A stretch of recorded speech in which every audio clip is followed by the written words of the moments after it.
Today's awesome recipe is for baked pesto salmon. It's quick, it's simple, you're gonna love it.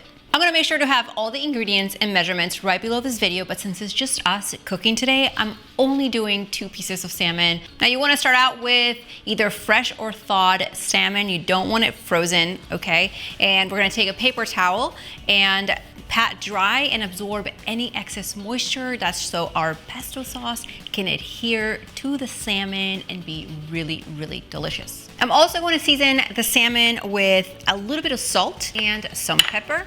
Now here I've lined a sheet pan with parchment paper, mostly for easy cleanup, and I'm just going to place my salmon pieces right over the top. Now I have this pesto sauce that I made on another video, which I'll link below for you. I'm gonna take about a tablespoon or so and spread it right over the top of my salmon. The pesto is full of flavor and seasoning, so that's all it really needs seasoning wise.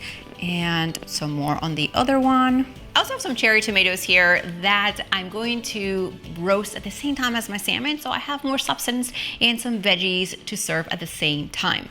I'm simply going to take my cherry tomatoes, toss them around with the rest of the pesto sauce, then add my onion, give that a quick toss, and spread that right over my salmon. These guys are gonna go in the oven for 16 to 20 minutes until the salmon easily separates with a fork and it's perfectly cooked. Guys, check it out. Perfectly cooked. The cherry tomatoes are bursting with juicy flavor. We're gonna try it. So good. Make sure you grab the recipe right below this video in the description box. And if you love pesto salmon recipes, don't miss this next one. See you guys next time.